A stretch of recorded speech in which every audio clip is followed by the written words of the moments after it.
The hero of this story is named Frey Rayon, and he was the hero chosen to save this world from the Demon Queen and her army. But he did the exact opposite by joining her and destroying the world, plunging it into flames and misery at the hands of demons. However, he did this only to betray the Demon Queen and die with her together. It was not an easy path, and he had to kill many of his friends. They were the strongest mages, warriors, and queens, and each of them promised that they would avenge his betrayal no matter what. But why did our hero do this? Let's find out.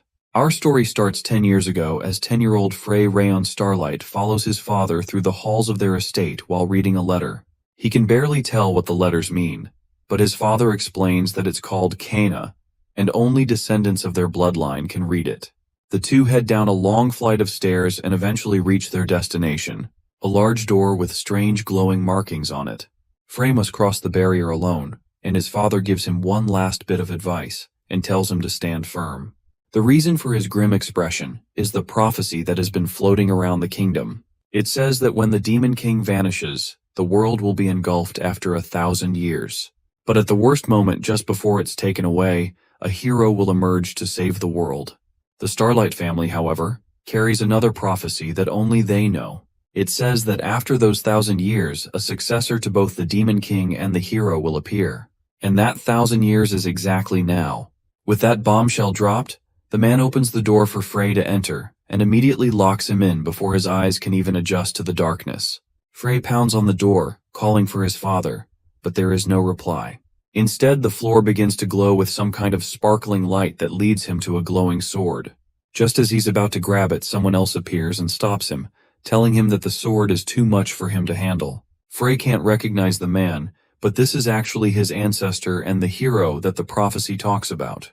The man ignores his rudeness and asks Frey if he came there to learn how to conquer the world.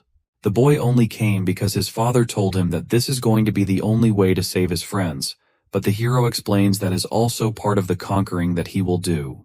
The world he lives in is called the hard mode that leads to an inevitable bad end. Frey doesn't seem to immediately understand, so the hero is forced to show him the future instead. He places his hand on Frey's head and shows him the future if he takes the wrong route. It's filled with death and demons, and he clearly sees the death of all his loved ones at the hands of their enemies. The vision is too strong, and Frey immediately collapses on the ground as soon as it's done. The world will be filled with despair, and the vision made him witness him losing everything he holds dear. But now it's crucial that he makes a choice which will dictate the fate of the world. Frey pushes himself to his feet with a look of determination on his face, and declares that he will protect everyone he loves, just like his ancestors did before him. That proves to his ancestor that Frey really is a hero, just like him. The next step will be teaching the kid the only path to the happy end. He puts his hand on Frey's face again, and this time shows him how to reach the good ending of this world. It's not an easy path at all, and it will require him to destroy the world with his own hands and die with the Demon King. Once he manages to accomplish that, then he will unlock the hidden route which comes with its own trials. If he can stick to this route without losing his determination, then he will save the world. 10 years in the future, an older Frey who has just been reborn after destroying the world and killing everyone he cares about, is ready to start heading towards the happy end. Nothing has changed from before, and the world could still end again. But in this life, he has something to help him. That is a system. It's a new ability that will be useful in guiding him through the future that he is about to encounter. From what his ancestor showed him, if he manages to use the system well and master it, then he will accomplish the end with all his loved ones just like he has always dreamed of. As he stews in his thoughts, a knock comes from his bedroom door. It's someone named Kanya, and she's requesting to come into his room. After struggling for so long in his past life, it's best for him to take a break for a bit. And it's been a while since he has seen his childhood friend and servant, Kanya. Unfortunately for him, the system has other plans and immediately warns him that his precious childhood friend has intense killing intent towards him. It also informs him that the 5 main heroines who he mercilessly slaughtered in his previous life all have memories of that past life. This is the path of the false villain. Because of the requirements of the good ending, the system will force the hero to commit the same evil acts that he committed in his past life. And if any good deeds are discovered, then the hero's life force will be severely diminished. These restrictions are essential for conquering the hidden route. But the system also comes with some beneficial functionality, like an item and skill shop where he can purchase things from using false villain points. These points accumulate with every evil act. It also, of course, informs him when one of his past lovers has an intense urge to kill him, like right now. As the dark sorceress Kanya walks into the room, the system doesn't even have to tell anyone that she's full of rage. Frey can feel it directly coming from her, and it causes him to shiver in fear. Kanya is his butler from his past life, who was cursed from birth with dark magic that saps her life force. She's also one of the 5 main heroines from the prophecy, and if she remembers all the horrible things he did in his past life, then it's certain that she will try to kill him at any moment. For now, however, she just asks him if he wants to eat and replies by asking for the usual. From her sharp glare and the way she slammed the door, it's obvious that the usual will be fatal. Frey sits in bed and continues to shiver at the thought of what Kanya might do to him. There's no doubt that she remembers everything, so he has to prepare for anything that she may try to pull. The system once again warns him of intense murderous intent, but then it also activates a skill for him called False Villain's Intuition. This skill detects 1 life-threatening threat per day, and right now the target is identified as Kanya. Although it's not like she will get away unscathed after killing her master, so she must really hate him if she wants to try such a thing. The door opens suddenly and Kanya walks in, holding a covered dish of soup. It's obvious to Frey that she must have cursed the food with dark magic in hopes of killing him. As she puts the food in front of him and turns to make her leave, Frey decides to make his move as well. He calls her back and yells at her to go and make a sandwich for him instead. Then he throws the plate of food at her so hard that it smashes against a nearby wall. That evil act gained him 1 false villain point, and Kanya rushes out of the room to fulfill his request. A few minutes later, she returns with the sandwich he requested, but it's still filled with a dark energy. He sends her back to remake it again, and this time she tries to argue, but she can't say anything in front of her master. And so with that, Kanya continues to remake the same dish over and over in hopes of poisoning him, but he keeps sending her back to remake it. Each time he does so, he gains 1 false villain point from the evil act, until finally, after the 8th attempt, Kanya can barely stumble her way into the room with a new sandwich without collapsing in exhaustion. She kept remaking it with dark magic, and now her magic is completely drained. This time, he takes the sandwich and raises it to his mouth to take a bite while Kanya watches with hope in her eyes. But to her dismay, he tosses it over his shoulder and tells her that he would rather have the soup from earlier. Hearing that she has to go and make the food again is the final tipping point for the butler, and she can't stay awake anymore. She collapses from exhaustion, and Frey is there in a heartbeat to catch her before she hits the ground. He takes a moment to glance at her face and stroke her hair, wondering how different things would have been if he could laugh with her for a little while. Then he picks her up and places her on his bed to rest for the night. For now she's exhausted, and he needs to replenish her life force before her condition gets worse. The only way to stabilize Kanya's dark magic is to fill her cursed body with someone else's life force. Frey is most likely not going to live long anyways, so this is the least he can do for her after all the trouble he has caused. After he's done transferring the life force, he sits down and tries to come up with a way to manage this situation. His original plan was to lay low until the main quest begins in 2 months, while making subtle preparations without drawing too much attention. But now that the 5 heroines know of his past life's decisions, he can't do that anymore. Apart from Kanya, the other main heroines are a serious threat to him. One of them is his traveling fiancée, and since she's not around at the moment, he doesn't need to immediately deal with her. The other is Princess Klana, who was abandoned by the royal family. At the moment, she has no real power to act against him. The real problems are the Saintess Ferloche and Irina. Ferloche is just a pawn of the church, but she still has the power to socially destroy him. Irina, on the other hand, is needlessly reckless and impulsive, so she might kill him on sight without hesitation. Then there's Kanya, who is always going to be with him. Since her sister is being held hostage, she won't immediately kill him, but he has to gather false villain points, and that means constantly provoking her. He needs to build up his survival skills and power unless he will quickly be killed. The false villain points he gets from Kanya are limited, so he has a higher chance of accumulating more points from having more interactions with people. From the information he has gathered from the prophecy book, he should be able to recover some ground. In the meantime, he has to take his time and organize everything so that he's properly prepared. The real battle will begin once he enrolls into the academy, Frey spends the whole night digging into the prophecy book that he doesn't even realize when it becomes morning. Now it's time to wake up Kanya, who has been peacefully sleeping on his bed the entire night. He picks her up gently and places her on the floor to make it look like she never moved. Then he yells at her to wake up. The butler jolts awake, clearly confused about where she is, before shooting Frey a dirty look. But she can't complain even if she wanted to. Today is going to be their first day at the academy, so he orders her to go and prepare a carriage for the both of them. After she leaves, he summons the system window to see what he has gained. Even after his maltreatment of Kanya yesterday, he still only has 100 points. He's going to need at least several hundred points before he can buy skills and items. The thought of having to do evil deeds against his will while still attending school makes him feel exhausted. A while later, the two are enrolled in the school, and Frey is chosen as the student council representative. In a short amount of time, he has managed to bring the fakest amongst the student elite to his side. They cling to him like vultures and constantly praise him. But he knows that they are horrible people with clear ulterior motives. For now, though, he just has to stick with them for the sake of his plan. As he enjoys some wine and a fine meal, two of his new acquaintances tell him that they have brought some commoner women for him to enjoy. Money and women really are all that these people care about. But he has to play along for the sake of the prophecy. If things were different, he'd love to take care of these rotten nobles right alongside the Demon King.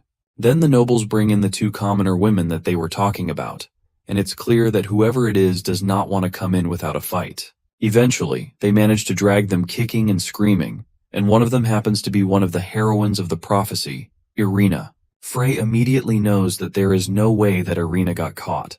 One of her specialties is fire magic, and she can use other types of elemental magic as well. She's a truly genius mage, and usually, no one should be able to treat her like this so easily. That can only mean that she must have gotten caught intentionally in order to sneak into the noble gathering. As a preventive measure, he opens up the system store and scans through the items for something useful. The best thing he finds is an emergency defense item which protects him from a fatal blow once. Thankfully, he can afford it thanks to the points he earned from maltreating Kanya. The system window also tells him Irina's status, and it seems like she's suffering from mana depletion. For a genius like Irina to be suffering from mana depletion, that means that she's most likely storing up mana and planning to explode it all later. She yells at them definitely while they push her and her friend around, and Frey watches them silently for a while. Then he tells them to get lost so he can play with the women alone. The two nobles that drag the girls in run out as fast as they can, leaving Frey alone to have his fun. He starts with Irina, leaning down and promising to have some fun with her. Irina is disgusted that Frey could be so horrible and believes that she should be the one to strike him down and not the Demon King's army. Then he reaches over to touch her body, and she flinches back, ready for whatever he's about to do. But nothing happens. She looks back over to him and sees him passed out on the floor. It looks like he passed out drunk, and the two girls take the opportunity to escape. The two girls free themselves and run out while they still have the chance. From what they heard, Frey is the kind of person that thinks of commoners as slaves, and anyone who gets caught is in for a horrible fate. In reality, though, Frey is wide awake and only pretended to sleep for their sake. It looks like his acting skills successfully managed to send everyone away. With that taken care of, continues to lay on the floor resting. Time passes until midnight when the system suddenly activates and uses the emergency defense to protect Frey's life. The person who tried to kill him was Irina, who cast a spell that declares death on a target once it is 12 a.m. This ability can only be used once a year, and the caster remains in a state of mana depletion for a year. If he hadn't bought the emergency defense, there is no way he would have survived. Eventually, Kanya finds him in his fake drunken state, and he forces himself to continue acting like a drunkard. She picks him up to take back to his room while he annoys her by poking her cheek. Even though things like these have resulted in him becoming some kind of clown, at least he can raise his vitality while she's taking care of him. As he pretends to sleep on her back, he hears her true thoughts towards him. She calls him a scumbag and admits that if it weren't for the fact that his house is holding her sister, then she would have killed him immediately. This is the same Kanya that he grew up with, who would get presents for him and take care of him when he's sick. This same Kanya promises to kill him as soon as she ensures her sister's safety. After a while, they finally arrive in his room in the student dormitory. Frey tells her to leave as soon as he gets on the bed, but unfortunately for him, she will be staying in his room as well. The Duke ordered her not to take her eyes off him for a second. If not, she'll be expelled. That is definitely something that he doesn't want. The system has a set of rules and considers some things to be a game over. Those things are him being expelled or being unable to attend the academy, the death of one of the main heroines, and he himself dying in any scenario that is not the final battle. If any of these things were to happen, then all his work would be for nothing. Kanya lays down on a makeshift bed beside him while he continues to worry over the situation. He has to attend the school while protecting the heroines and his own life, but this request is becoming ridiculous. The next morning, Kanya tries to wake him up to get ready for school. Our MC doesn't care at the moment and wants to get more sleep, so she leaves him alone and decides to go ahead to class herself. Frey calls her back and prepares to scold her for leaving unattended, but instead, he starts coughing up blood. It looks like he gave her too much vitality and it's starting to negatively affect his body.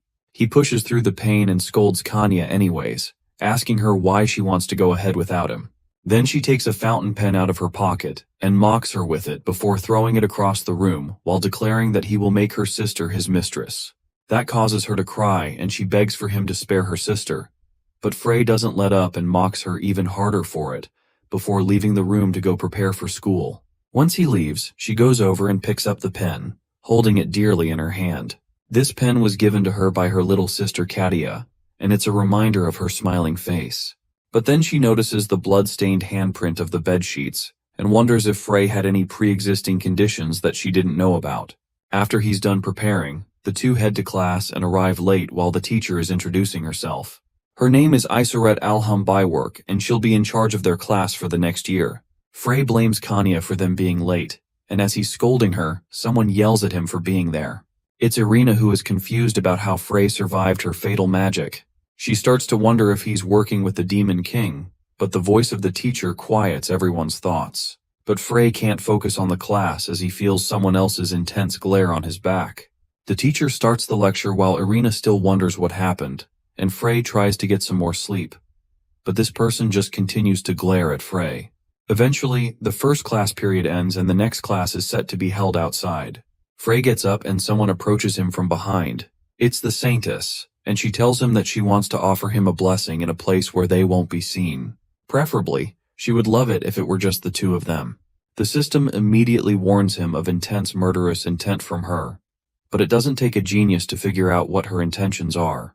He outrightly refuses and walks away while she tries desperately to call him back. Normally her blessings are something that can't be bought with money, but Frey is not interested in getting murdered. She cries as he walks away and Frey sighs in exhaustion. If she continues being this naively pure, then she will get used by the cult again. The class meets outside for their second period, which is combat training. They all will step forward one by one and fight against the teacher while she demonstrates their skills. Each student walks into the arena and immediately gets defeated by the teacher. Swordsmen and mages alike all fall in front of her before they can even do anything.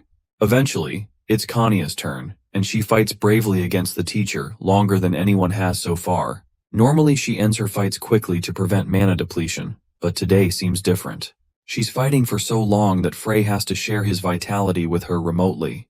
The fight goes on for so long that Frey starts to feel the effects of his shrinking life force, and he mentally begs for Kanya to end the fight fast. Despite her low mana, the teacher is impressed by her fighting spirit and wants to see how much longer she can last. But Kanya surrenders. She explains that she was born with unstable mana and might lose control if the fight goes on for any longer. It's a shame that she has to live like that despite having the potential to become the strongest mage. Frey, on the other hand, is relieved that she finally stopped since he almost thought he would run out of vitality keeping her alive. As Kanya walks out of the arena, it's almost Frey's turn to step up. Before he heads in though, he puts a strange-looking pin on his collar and it glows with an ominous light. He's planning to use this demonstration as an opportunity to earn a lot of points. Irina's turn comes up first, but she's immediately knocked out due to her mana depletion. The teacher doesn't even bother fighting her and calls for someone to take her to the infirmary. Her friend from earlier comes out to save her before she faints, while the teacher sheaths her sword. Then's turn comes up next, but she asks to forfeit because she feels like it's not right to use her powers on a teacher.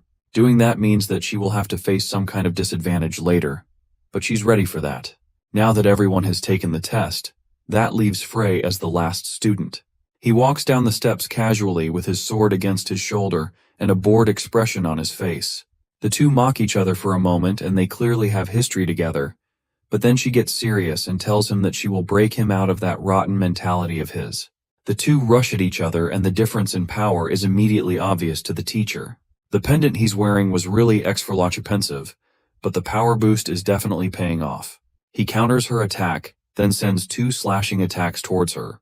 She just barely manages to block the attacks, but from their brief interaction, it's obvious that Frey has the upper hand, and he's successfully pushing the teacher back. They clash again, and after a brief exchange of blows, Frey successfully pushes the sword out of his teacher's hands, ending the fight with his victory as the blade strikes the ground behind them. The entire crowd is shocked into silence, but Farlosh notices the pendant that Frey put on before the fight and calls him out on it. The pendant is releasing an aura of the devil, and she storms up to him to check it up close for herself.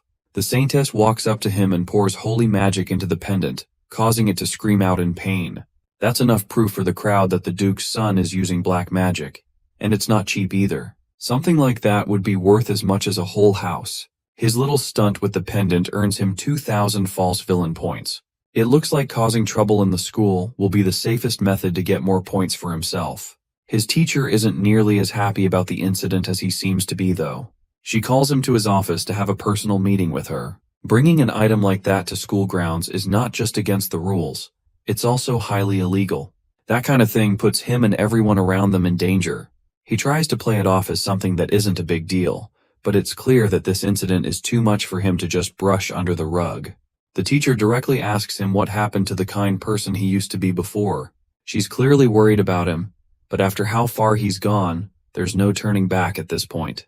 Her words cut into him, but he has to keep up the guise of being a crazy former hero. He changes the topic of the conversation, instead choosing to mock her for trying to appeal to his emotions. Since it looks like her words aren't getting through to him, she decides to stop the conversation and let him off with a warning, but not without a condition. She wants him to take her to the place where he bought the pendant so she can destroy everything there. He happily accepts the deal, claiming that he wants to buy some more things there anyways. They agree on going the next day, and Frey secretly wants the store to be destroyed as well. The hero returns to his room and he meets with Kanya, who's holding a cute-looking cat doll. The doll is a cat plushie that she got from her sister Katia, and although Frey is won over by its cuteness immediately, he turns over and pretends to be uninterested. The two wish each other goodnight and fall asleep as the day turns to night. Then once he's sure that Kanya should be asleep, he wakes up and prepares to give her the vitality for tomorrow. Unknown to him, the cat sitting idly on the countertop is actually a magic item that Kanya is using to watch over the room while asleep. Kanya watches him as he leans over her sleeping body and checks if she's really unconscious. She has known that something suspicious is going on ever since Frey randomly spat out a lot of blood earlier that day. During the day, she kept her eye out, but he never showed any signs of doing anything suspicious. So she decided to use her dark magic to make the cat as a magic item so she can catch him doing something shady while she's asleep. Frey is completely unaware of all this and rolls up his sleeves in preparation to start the vitality transfer. He first pulls up her shirt to show her midriff, and she immediately assumes that he's going to do something perverted to her. Even in the little cat body, she fumes in anger as he watches him violate her body without her consent. But a while after opening her shirt, she realizes that he's not doing anything to her. Instead, he's just holding her stomach while shivering and looking like he's about to pass out. He also seems to be in pain for some reason. Kanya still doesn't trust him and assumes that Frey must be planning to do something else. No matter what, she's determined to catch Frey showing his true colors, so she can reveal who he truly is to everyone. But instead, he leans back after some time has passed and doesn't do anything else to her. Then he walks over to the cat on the counter and stares at it for a bit. Kanya panics for a moment, thinking that she has been discovered, even though her dark magic is so strong that even a saint would have a hard time detecting it. But instead of calling her out, Frey picks the doll up and admires it for a moment in bliss. He's just taking the opportunity to show his true feelings about the cat now that Kanya is not awake to see him being sappy. Kanya panics even more as Frey cuddles against the cat and takes it back to his bed. Then he plays around with it a little more, causing Kanya to accidentally let out a shriek of shock. She thankfully manages to cover it up by pretending to meow, and Frey assumes that the doll just has a function to meow when it's pressed. This continues into the night, and Frey doesn't even realize when he sleeps off. He wakes up to see Kanya clutching her stomach and shivering in pain. Her stomach hurts, and she has to rush off to the bathroom, and the event earns Frey some false villain points. Accumulating more points causes his level to go from beginner to intermediate, which also unlocks the system store. As he scrolls through the new items available in the store to him now, he gets another notification informing him that a main scenario quest is about to begin. The quest requires him to prevent an attack on the commoner dormitory and capture the culprit. To do that, he first needs to go to an auction and get a certain item. Thankfully, he has already promised the teacher that he will take her to that place, so it works out perfectly for him. And as if on cue, a knock comes from the door looking for Frey. A still sick Kanya goes to open the door, and the teacher stands on the other side. She's confused as to why Kanya is in the room with Frey, but that confusion turns to anger when she learns that she's sharing the room with him. She assumes that Frey must have set it up so that he can have his way with Kanya whenever he wants, and he starts to angrily scold him. But Frey just mocks her for having the mind of a virgin. He tells her that she better try and experience it, or she will miss her chance to get married. Frey checks on his new points while Kanya assures the stunned teacher that nothing inappropriate is happening. The hero and his dazed teacher walk out of the room afterwards and head towards the back alleys so they can go to the store that the teacher wanted to see. They put on cloaks to protect themselves and disguise their identities while walking through the shady area towards their location. The teacher can immediately tell from the atmosphere that this place is a disgusting place where many shady things happen under people's noses. Children lay starving on the sides of the street while wealthy-looking men play around with escorts. The teacher knew about the empire's corruption and injustices, but this is the first time she has ever had to witness it firsthand. The scenes playing out in front of her make her even more determined to get this over with, and she tells Frey to guide her to the store so she can take care of her original mission. After taking care of the store, she plans to clean up the entire area. After a little bit more walking, they reach the store and the teacher pulls out her sword as she walks in to finish things quickly.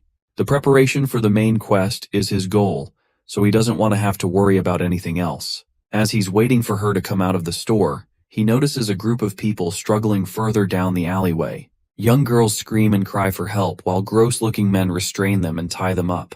No matter how evil Frey is pretending to be, this is something he just can't overlook. As the group turns a corner, Frey chases after them, hoping to catch them before they can escape.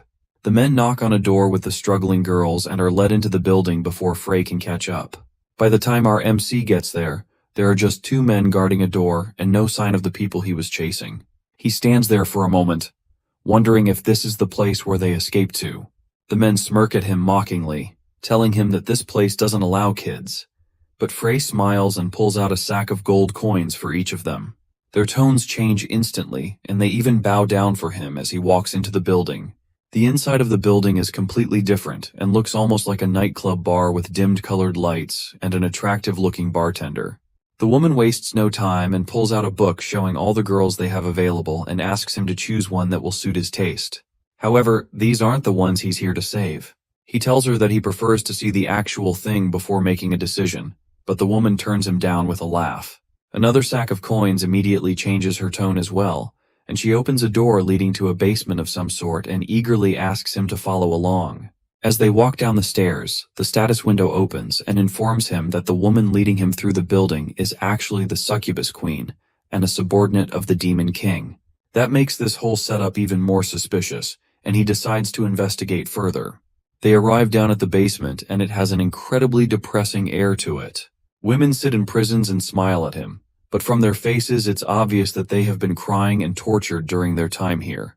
The scene would be terrible for anyone, and the succubus queen asks if this is much for him. Not only does Frey say he likes it, he implies that he wants to see the younger ones, and even gives her another bag to sweeten the deal. At this point, the woman can't resist, and takes him to the deepest part of the basement, where there is nothing but a dead end. There, she uses a secret knock on the wall, and the bricks slowly part to reveal a secret room. The woman turns to tell Frey about the hidden passageway, but he strikes first, kicking her away before she can react, and knocking her out as her head slams against an opposite wall. Then he dashes through the passage and finds what he was looking for. The children he saw kidnapped, as well as many others, are trapped in a large bird cage in front of a magic circle. This looks like a ritual that will be used to awaken the Demon King. The kids that have been kidnapped will most likely be used as sacrifices to awaken the Demon King. The succubus queen, who barely managed to stand up, staggers into the room, now in her true form. She orders the cult followers behind her to capture Frey and bring him to her alive. It'll be troublesome if people see his face, so he has to put on a mask to hide his identity. Then in a matter of seconds, he defeats all the cult members and walks towards the queen herself to finish her off. She tries to beg for her life, offering information about the demon lord and even her body in exchange, but it's already too late. Frey stabs her through the chest with his sword, killing her instantly. He doesn't make deals with people that mess with children. The woman falls to the ground, dead, and Frey takes all the kids outside to their freedom. Then he hands them some money to take care of themselves and tell them to head straight home as fast as they can. A status window pops up in front of him and offers him a reward for completing the sudden quest. The rewards are pretty small though. As he's looking through them, a girl from the group he saved comes up to him to ask more questions about how he saved them. He decides to give the reward to the kid since from her status points, she has an affinity for magic. He tells her that it's a lucky charm that will be an investment for the country. The little girl asks for his name in hopes that she can repay him someday, but Frey tells her that he was just doing the hero's duty. With that, he leaves, but advises her to study magic, since she will have a talent for it. As he leaves, she puts on the ring and promises to study magic diligently to repay his kindness one day. At that moment, Frey had no idea that this event would later bring about an unimaginable change. With that taken care of, Frey returns to where he left the teacher and finds the building completely demolished. She asks him where he has been wandering around to, but now that this matter has been taken care of, it's time to head to the auction to retrieve the special item. He tells her about the auction in the Information Guild and a special black magic artifact that he's interested in, and that immediately piques her interest so much that she grabs him by the collar and orders him to tell her where it is.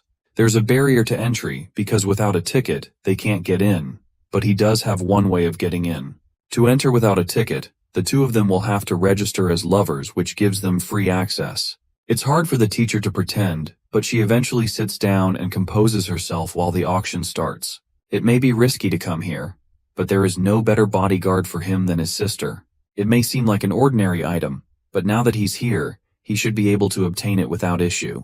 Suddenly he notices someone unexpected that's also at the auction. It's Kanya, and she's seated right beside them, but she doesn't know that he's there. And to make matters worse, Princess Klana, one of the heroines, also sits on the other side of him. And right in front of him is the Saintess Furlosh. Somehow, he has entered the worst situation possible. And it's also possible that the three of them are after the same artifact he is looking for. If they can get it and successfully take control of him, that will put him in even more danger. He doesn't have any more time to think about the situation as the auctioneer finally reveals the artifact in question. It's a mysterious stone with power that cannot be understood even through appraisal. The artifact is called the Stone of Domination, and it can suppress the target and manipulate their mind to control them. The stone is a necessary item needed to complete the first scenario quest. In fact, it's going to be impossible to accomplish his goal without it. The bidding starts at 1 gold, but Frey immediately raises it to 15 gold. In this world, money is everything, and he has the wealth of the Duke's empire behind him. The princess raises the bidding to 20 gold without delay. The Saintess Furlosh raises the bidding to 10,000 gold, but it's clear that she did it by mistake. Frey has no choice but to raise it again, but someone raises it even higher to 12,000. There's someone else in the room who has a strange interest in the stone. The two battle with money, and the stakes go from 20,000 to 30,000 gold in an instant. And it keeps on raising until finally Frey wins the auction for 55,000 gold. But before he can collect his prize, he notices that Kanya is gathering dark energy in her hands. Kanya has been unusually quiet throughout the whole thing, and it looks like she was planning to steal the artifact from the beginning. She slams her magic to the ground, filling the room with a dark smoke that blinds everyone. Frey immediately rushes out of his seat towards the stone. There's barely any time for him to think about what's happening. Just before he can grab the stone, a magic-enhanced kick comes out from nowhere and sends him flying. She tells him that he needs to introduce himself immediately while he can, since he wasn't supposed to be here in the first place. Instead of answering her questions, he instead tells her to look down at herself. Embarrassingly, her entire lower half was burnt off from her attack, leaving her entire bottom half exposed. Saintess Verlosh comes to her rescue and casts an attack spell towards him, and although it should have hit directly, Frey is left completely unscathed. It seems like she lost control in her excitement. The two girls get up and prepare to fight him, but they get taken out immediately by the mysterious stranger from earlier. He walks up towards Frey and reveals himself as the great demon Eucharius, and it seems like he recognizes our hero as well. The man also confirms that he is aiming for the Stone of Domination, but Frey tries to play dumb and pretend that he doesn't know the true power of the stone.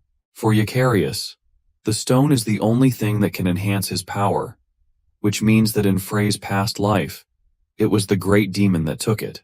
With that kind of power, even the great demon won't be able to ignore him. As they talk, Frey notices that Kanya is getting attacked by one of the masked people from the auction, who is allied with Eucharius. The masked swordsman attacking Kanya gets ready to land the finishing blow, and Eucharius laughs in joy as he imagines how powerful he will potentially get. But Frey can't watch that happen. He draws his sword and lands a fatal hit on Eucharius before rushing over to save Kanya. He makes it just in time and uses his body to block the blow that would have killed Kanya. He falls onto the girl and coughs out some blood as Kanya asks him if he's all right. Instead of answering, he picks up his sword and prepares to fight again.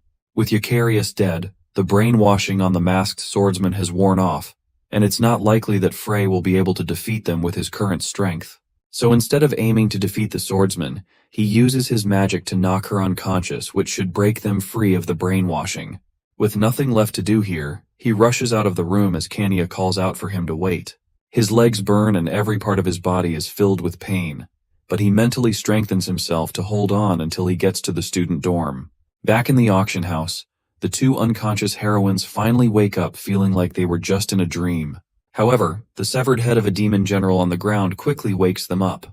Kanya, on the other hand, is still awestruck by the man that saved her life. The princess recognizes her and asks her if she still holds her memories from her past life just like the rest of them. That confirms that they are all enemies of Frey and will be working together. They come together to form the Frey Extermination Alliance, which is a group that regularly gathers to discuss ways to kill our MC. As the other two discuss plans for their hero-killing endeavors, Kanya notices something peculiar on the ground. Meanwhile, back in the student dorm, Frey has just barely managed to get himself bandaged up. If the demon general had been just a little stronger, then there's a high chance our hero might have died. Today was certainly a strange day with minions of the demon lord appearing and almost all of the heroines gathered in the same place. Since he kept his face hidden and changed his voice, it's unlikely that he got exposed.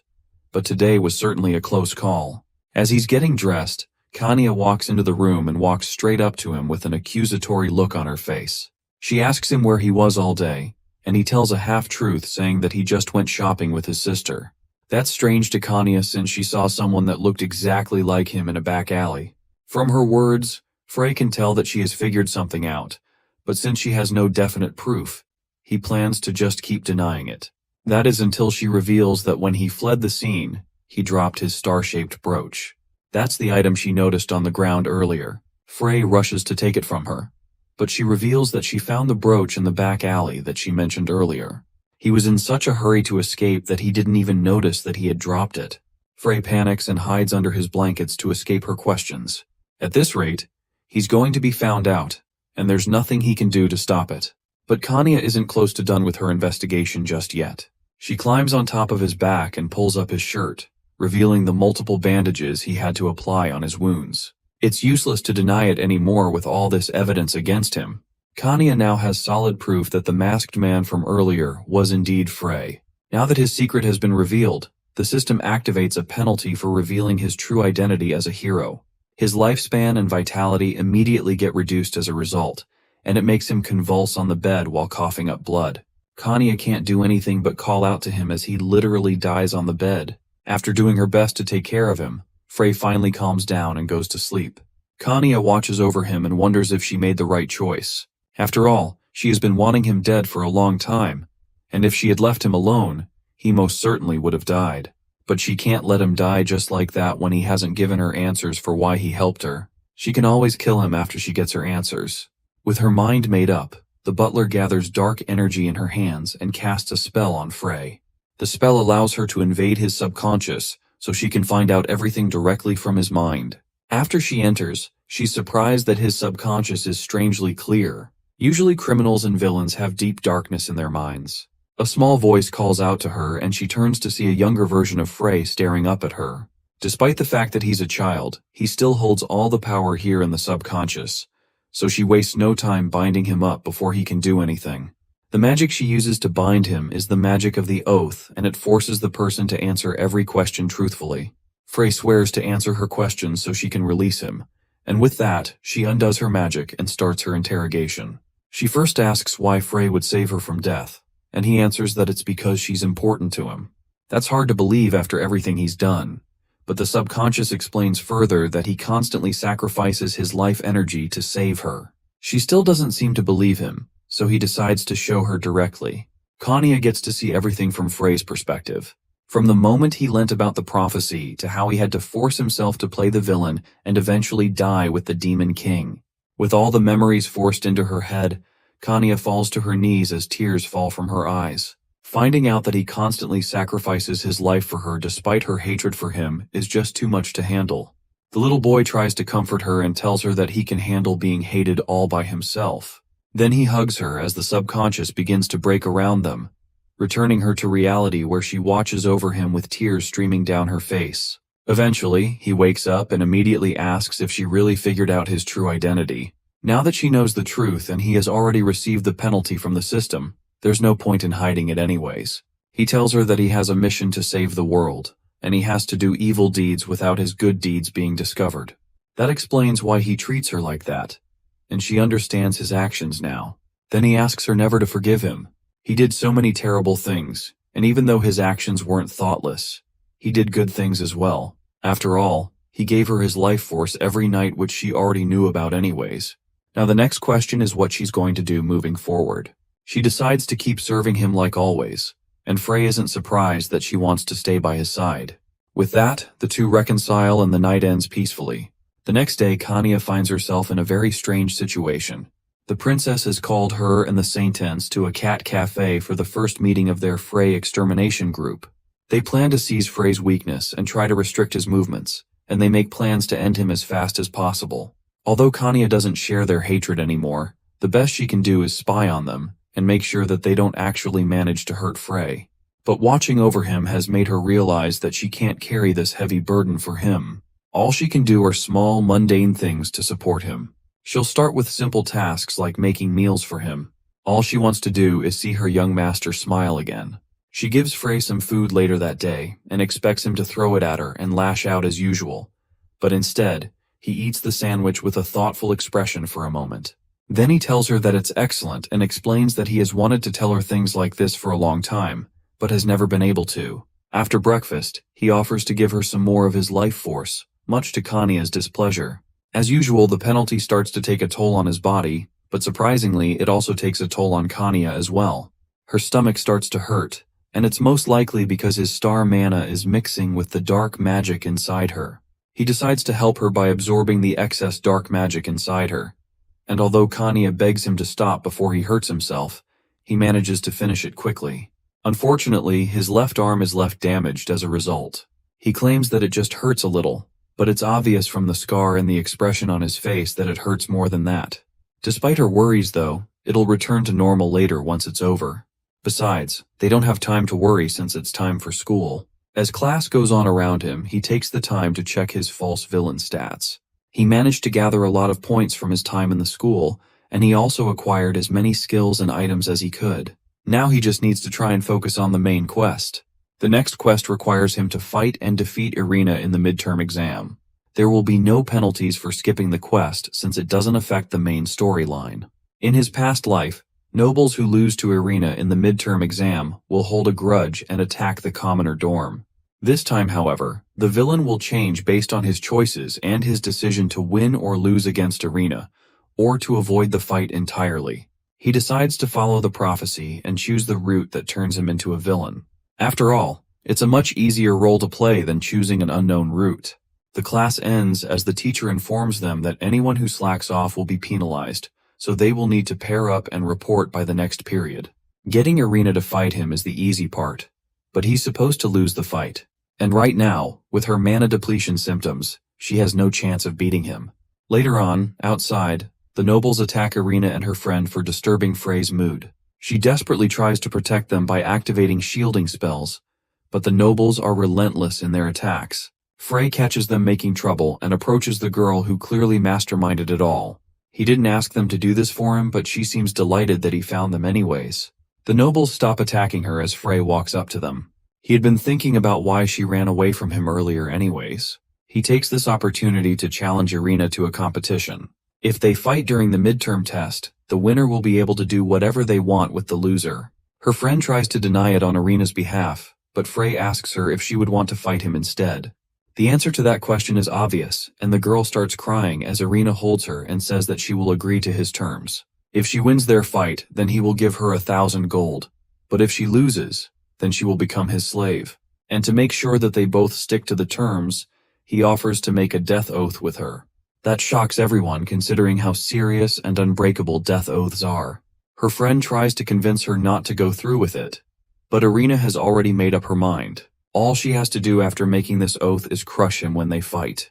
The two make the death oath, and the noble girl from earlier blushes in excitement as she watches Frey make a life or death oath as if it's nothing. He turns to the nobles who were harassing Irina and orders them not to lay their hands on the two anymore. Now that he has successfully paired up with Irina and dealt with the annoying people hovering around him, the next problem will be finding a way to lose against her even as she suffers from mana depletion. Losing on purpose won't be easy, but it looks like the system is on his side for once. He gains 500 false villain points for his antics, and also acquires access to the skill store, which should be useful. In the store, he finds a skill called Mana Transfer that costs 800 points. The skill allows him to transfer mana to his target through physical contact.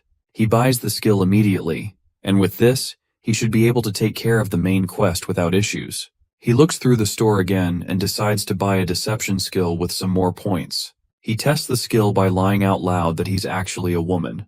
It's a weird lie and obviously too much for anyone to believe, but someone yells out in shock behind him. Ferloche was cleaning a window behind him and somehow heard and believed his lies.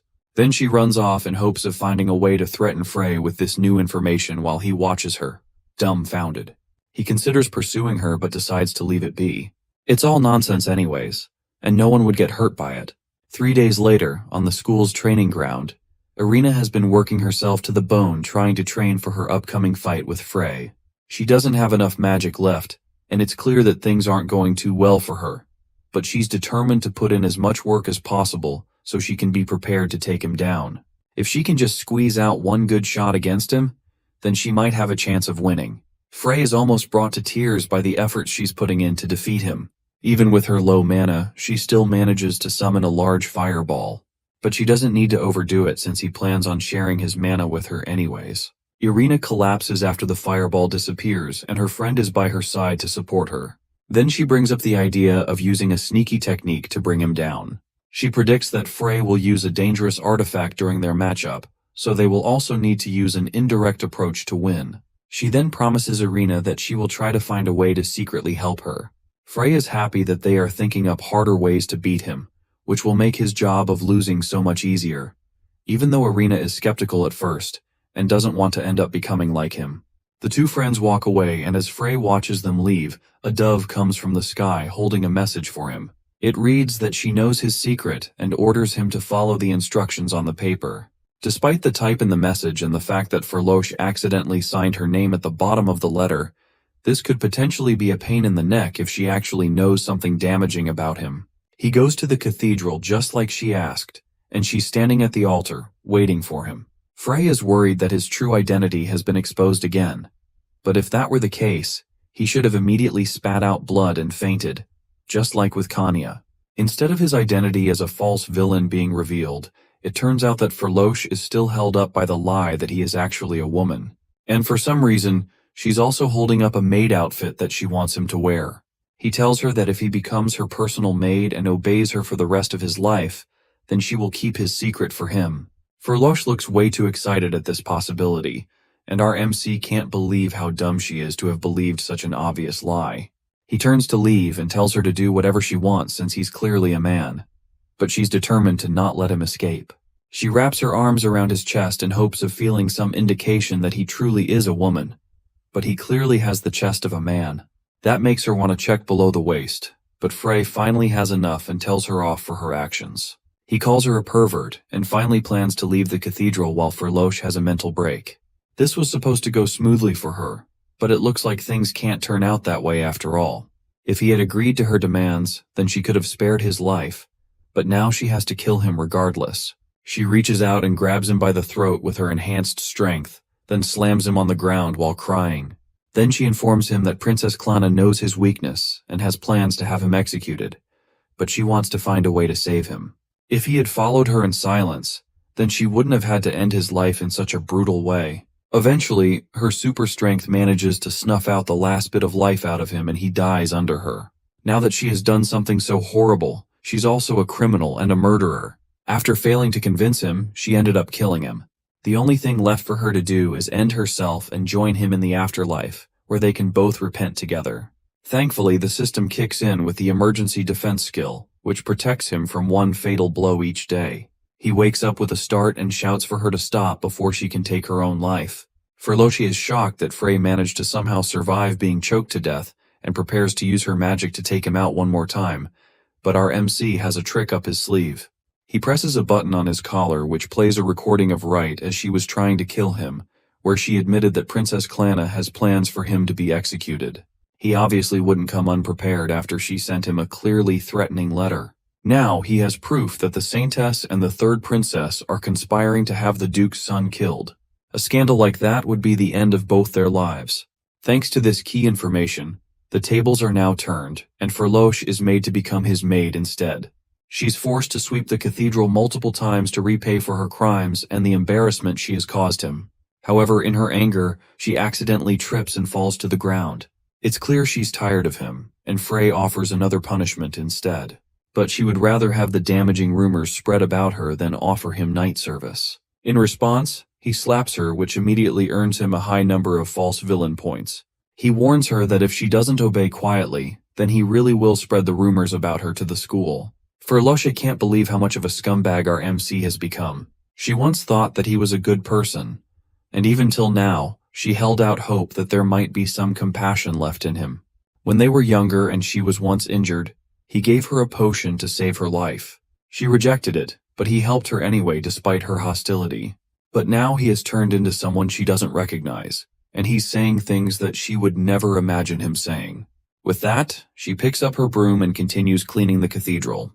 It's clear that the last bit of affection she held for him has run out, but considering the events that will happen a few months from now, he's fine with that happening.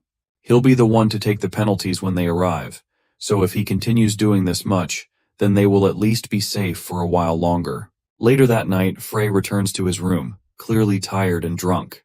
Lately, he has been plagued by frequent nightmares and now he's drinking alcohol.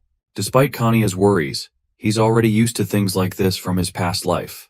He changes the topic and offers to give her more life force for the day. With that, she starts to unbutton her shirt so he can touch her stomach. But Frey stops her and tells her that she really doesn't have to place his hand there anymore. It might be time for them to change it up. And although Kania doesn't mind, Frey reminds her that he can see things he normally shouldn't be allowed to see. That changes Kania's mind immediately, and they change the setup so she's laying on her stomach while he gives her mana through her back. As he transfers the mana, he takes the opportunity to ask her if she recently entered his subconscious. She admits that she has been doing it occasionally when he's unconscious. But then he reminds her that she doesn't have to go that far for him since his past life was horrible.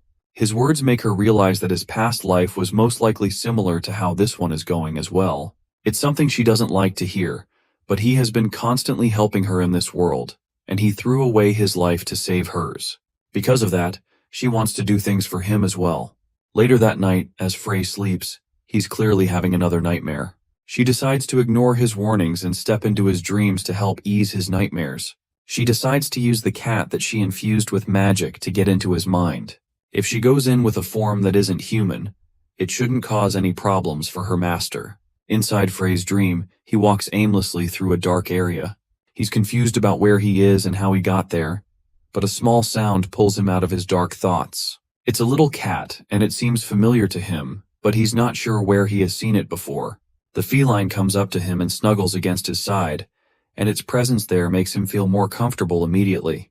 He picks up the cat as a fog starts to settle in, and parts to reveal two people talking to each other further away from him. He goes closer and recognizes the two people as Ferloche and a younger version of him. This looks like a dream, and the young him hands Ferloche a potion for her injuries. She yells at him and is very distrustful about why he would give her something like that. The young MC introduces himself as Frey Rayon and tells her that when he sees someone in trouble, then he just has to help them. However, Ferloche doesn't believe him and accuses him of trying to use her for his own evil thoughts. The young Frey takes the potion back since she doesn't want to accept it, but then brings out another potion and places it on the ground in front of her. With that, she has the choice of drinking it or throwing it away. Since he has helped her enough, he prepares to leave, but first directs her to the cathedral further away. Even if he can't be trusted, the people at the cathedral can definitely be trusted. Then he runs off before she can stop him, still wondering why he's pretending to be kind to her. As the mist clears, she turns to stone, and it seems like this is way more than just a dream. He remembers earlier when she told him that he gave her a potion when she was injured. Ferloche may say nonsense once in a while, but she doesn't lie, and this event is way too vivid and real to just be a dream. Whatever he just witnessed must have happened in reality, which means that someone manipulated his memories. However, because of what he heard earlier that day, his memories have returned. But as he realizes that, another fog starts to cover the area, this time causing his mind to go blank as the dream becomes dark and terrible. When the mist clears, the cat is nowhere to be found, and instead, Frey is left looking at a dead Ferloche, who looks like she was stabbed and tortured. Despite the swords and arrows in her stomach, she stares at him with wide red eyes and an unnerving bloody smile. After seeing that, he starts to fall into a dark abyss with no way to stop himself.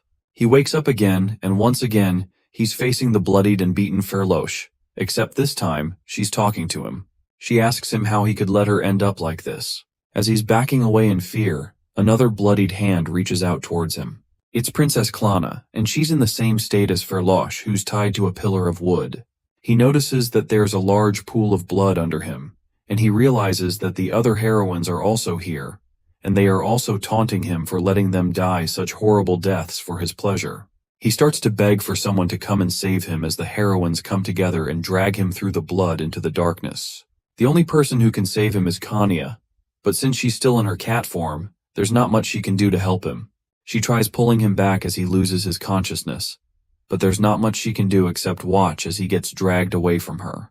Eventually, he falls into the darkness and down into the waiting abyss, but instead of meeting his death, he breaks through the other side into a large open area with a clear sky above him. The area looks incredibly soft and peaceful, and a voice calls out to him, thankful that she made it just in time. He recognizes the voice as his mother's, and the woman appears in front of him for a moment. She prepared for something like this to happen by embedding some of her power into her subconscious, just in case a day like this would come where he would almost lose control of himself. Now, thanks to this, he won't be haunted by nightmares for a while. The image of his mother comes closer to him and caresses his face gently while he cries. She reminds him that he has chosen a thorny path where things will occasionally not go as he has planned. But in times like those, he needs to remember what he truly wants to protect. With that final message, she disappears, leaving him alone and crying in his dreams. Kanya jumps up with a start and calls for her master, but he's already awake. He has also figured out that she was the cat that appeared in his dreams. He thanks her for helping him get a little distracted from his worries. Then he tells her that he met his late mother in his dream, and she reminded him of what he's trying to protect. But he's also worried that his memories have been manipulated, and he's not sure what to believe anymore. Even the prophecy book isn't as reliable anymore. It might all be a lie. Kanya takes the opportunity to hug him and assures him that when all seems lost, he can rely on her. He worked for the sake of others more than anyone else, so even if his memories were manipulated and all his efforts turn out to be in vain, she will never forget the noble life he led from the start. From the beginning, he knew it would be a difficult path, but he kept going with the sole purpose of protecting the people that are most important to him. As he leans against Kanya and allows himself to cry, he remembers that this is not the time to be discouraged. Even if he fails, all his efforts until then won't disappear. A few days later, it's time to start the midterm exams. Thankfully, nothing of note happened since that incident, and he is now fully prepared to face Irina. He bought as many magic transfer scrolls as he could and leveled them up. Then he practiced with Kanya to make sure that it would work out. Now that the time has come, all that's left is for him to make sure the fight goes as he wants it to. Before then, though, the first set of people to fight are Princess Klana and Ferloche.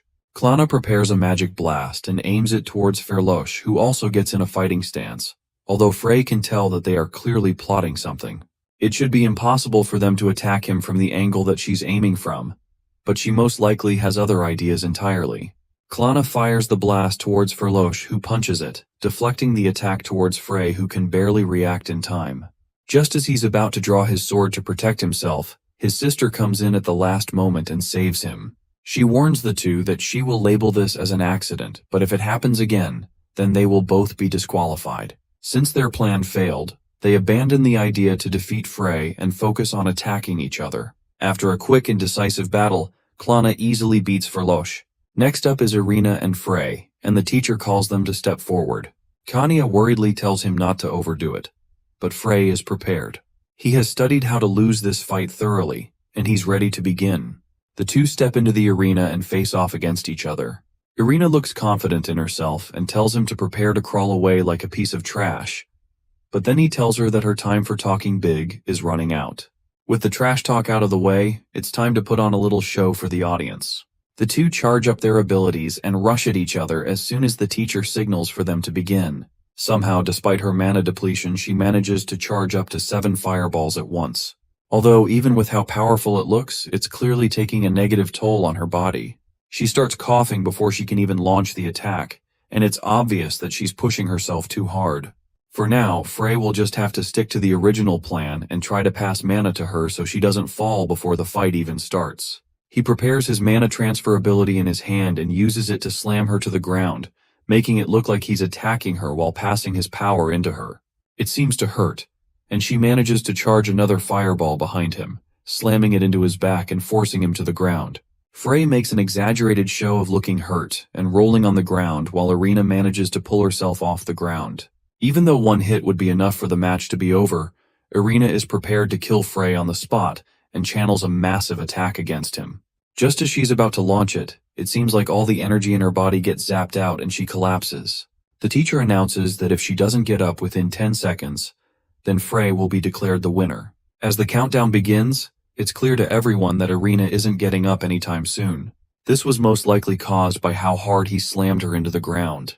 As he's trying to figure out how he can buy some time for her to get up, a magic circle opens up beneath the two of them, and Frey recognizes it as teleportation magic. Nobody can react in time to save them before they are carried away by the magic circle and sent to an unknown location. The teacher warns everyone not to move from where they are standing if they do not want to be caught in the spell as well. Meanwhile, Irina's friend stares at a scroll in confusion. She's the cause of the incident, but she thought it was a recovery scroll and not a teleportation scroll. Somewhere else deep in a forest, another magic circle opens up, scaring the animals and causing them to flee. As the light clears, Frey and a still unconscious Irina land roughly on the forest floor. It's unfortunate that things couldn't have gone better for both of them, and even with all her efforts, it all ended in her failure. Despite the fact that she's unconscious, she thankfully has no injuries. But that doesn't mean they are safe yet. They were teleported to the place where most of the monsters live on the continent, the Forest of Retaliation. It's hard to believe that a battered hero and a mage can survive in such a place, but they will have to try. Regardless, it's pretty obvious who was responsible for this. He saw Ariane, Irina's friend, pull out a scroll just before the magic circle appeared. So if anyone was the culprit, it would most likely be her. He'll figure out the details later, because right now, he first has to figure out how to get out of the forest and escape the den of monsters. He opens his system inventory and pulls out a deception mask. This mask conceals his identity from people within a certain radius until it is removed. With his mask on and his identity safe, Frey wakes Irina up from her sleep. He warns her that the place is dangerous, and they need to escape as fast as possible. Irina is confused as the Frey tries to hurry her up and guide her along, but there's no time to explain. He does, however, take a moment to explain who is. He lies that he was once an intelligence operative for the Starlight family, and he was abandoned in the forest after being struck with a grave illness.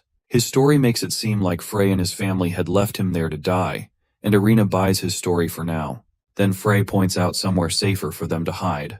Irina follows along, but she's not fully convinced. His story makes sense on paper, but her intuition tells her that something is off. He's also strangely in a rush, and if he was really an ally of Frey, then there's no way he would help her. For her safety, she decides to decline his offer for help and says that she will go alone. She's confident enough in her skills that she believes she will be able to take care of herself, but she only has about 10% of her magic power left. As long as no mid or high-level monsters appear, she should be fine. As soon as she thinks that, a high-level monster appears right in front of them. It's a giant bear, and it's not supposed to be here. Usually high-level monsters like these only live in remote areas. The giant bear roars and slashes its large claw towards her, but Frey manages to get there in time and cut it down with his swords. If she needed any proof that she wouldn't be able to survive on her own, then this was it. More monsters run up behind them, probably drawn by the giant bear's roar, and they have no choice but to run for their lives. The monsters give chase, but they are just barely able to outrun them in the end. Now that they have a little chance to breathe, Irina takes the opportunity to ask why there are advanced monsters in the area. Those types of monsters aren't even known to inhabit the forest, but there seem to be a lot of them. Frey starts to cough up blood, probably due to all the physical activity he has had to do and from passing his life force to Kanya all the time. He lies that it's a chronic illness, and Irina advises him to take off the mask since it must be filled with blood by now and making it hard for him to breathe. She reaches out to take it from him, but he instinctively slaps her hand away before she can reveal his identity. Irina awkwardly tries to change the topic, and their conversation changes to how they are going to get food. She assures him that she should be able to find something edible in the area, but before she leaves, they exchange names. Frey introduces himself as Rihanna, and Irina takes the opportunity to thank him for helping her get out of that dangerous battle. As she leaves to go and scavenge for food to eat, Frey takes the opportunity to take off his mask and rest. In the rush situation, he managed to make up some lies to clear up her doubts, but he's not out of the woods yet. His first concern is Irina's quest. Since their battle was tampered with and 2 students disappeared during the quest, the Academy is still processing their judgment. That means that he will have no answer to the outcome of the quest for a while. For now, as he rests under the stars and waits for Irina's return, all he can do is focus on getting through this new adventure without triggering any penalties. The forest is full of different dangers, and just one wrong step could cost him his life. The 2 students managed to survive together in the forest for 3 days. Since Irina can hardly use magic, she relies completely on Frey's help to guide her to the forest's entrance. During their journey, they managed to produce their own food and kept moving forward to avoid monsters. Surprisingly, there were no major problems, and they eventually arrived near the entrance. By the night of their 3rd day, Irina sits by a small campfire and thinks back to the events of her fight with Frey. By now she has figured out that Ariani was most likely the one behind their sudden teleportation. Frey turns up from the bushes carrying a dead boar on his shoulders. Despite his injuries, he is still managing to provide for them. RMC settles down to skin the animal and prepares to cook it, and Irina once again asks him why he's living in the forest. She wants him to come with her so that she can personally protect him from Frey, but obviously that isn't possible. Once again, he turns her offer to save him down and lies that he has no home to return to. That doesn't change the fact that Irina is determined to save him no matter what, and she's worried about him staying in the forest alone. He warns her that Frey will come after both of them if she ends up taking him in, and he wouldn't want to drag her down. Irina finally agrees to his stubborn demand of being left alone. After all, he has managed to take care of her for 3 days straight, which is enough proof that he will be fine in the forest on his own. He sends her off to go and hunt beasts while he stays by the campfire and prepares the food. Before she leaves, Frey notices that they have an ice dragon fruit among their loot. The ice dragon fruit is a legendary fruit created in ancient times. Frey tells her that he used to eat them a lot as a child, and that causes Irina to look at him suspiciously. After all, she was the one who first found that fruit when she was a child. Before she can think more about it, though, the ground starts to shake beneath them. It looks like the worst-case scenario has finally happened. The forest is said to be the habitat of terrifying monsters and dangerous entities. It's also known that the Demon King's army throws all sorts of things in here, like modified monsters and failed experiments. Frey is confident that he can take most of them down easily. The only one he can't fight are monsters that the system itself marks as unbeatable. For now, he has to fight it with all his strength, and he tells Irina to run while he buys her some time. The system identifies the monster as an unawakened dark golem. This looks like the final boss of their journey, and it's not going to be easy to take on. It absorbs the power of the defeated enemies in the forest, and the Demon Lord's army comes later to receive it. From the system's analysis, the golem's absorption rate is only 21%, meaning that its numbers aren't high yet. However, even with that, its absorption ability should easily make it rival the power of an entire army. He can't use his stellar mana in front of Irina, else he will immediately reveal his identity. For now, all he can do is dodge and defend until they can escape. The golem identifies them as targets and starts his attack with a powerful blast of energy, sending the two flying as a result. Frey once again begs Irina to find an opportunity and escape. She doesn't want to leave him behind, but at the rate, the two of them won't last much longer anyways. He tells her that she is the only one who can avenge him against Frey, so she has to live no matter what happens to him. She finally decides to listen to him and assures him that she won't forget this debt for the rest of her life. With Irina finally gone, Frey can use the true extent of his power to defeat the golem. The golem notices Irina running away and prepares to chase after her, but Frey manages to stop it with a powerful attack, sending it falling to the ground.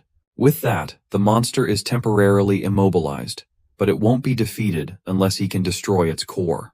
The golem isn't done fighting just yet, and even though it can't stand up anymore, it still has a large amount of firepower.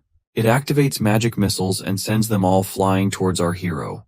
He manages to cut them all down before they can harm him, but it keeps firing them repeatedly. At this rate, if it keeps dragging on like this, it will most likely be fatal. For now, he has to focus on destroying the core as quickly as possible. The golem has other plans and recognizes Frey as a threat that can destroy it. So instead of fighting, it activates a self-destruct sequence in hopes of taking both itself and Frey out at once. With how large it is, if it self-destructs, even Irina will be caught in the blast radius.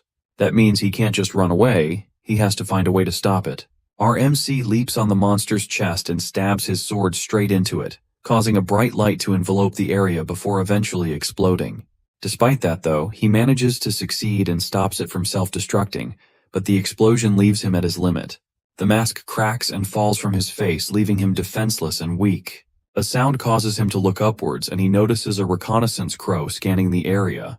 With all this commotion at the forest entrance, it's likely that nearby villagers are trying to scan the area and investigate. If they find him here, then his identity will be exposed to Irina, so he has to find a way to escape and hide. However, it's too much for him, and he has already used all the energy he has left in the fight with the golem. His body refuses to respond when he tries to stand up, and he ends up falling into something soft and warm. He opens his eyes and realizes that it's Kanya that he has fallen into. She assures him that he should leave the rest to her now that she's here. She lifts him up and allows him to rest his weight on her. Additionally, she has a carriage waiting for him nearby so she can take him home without anyone noticing him.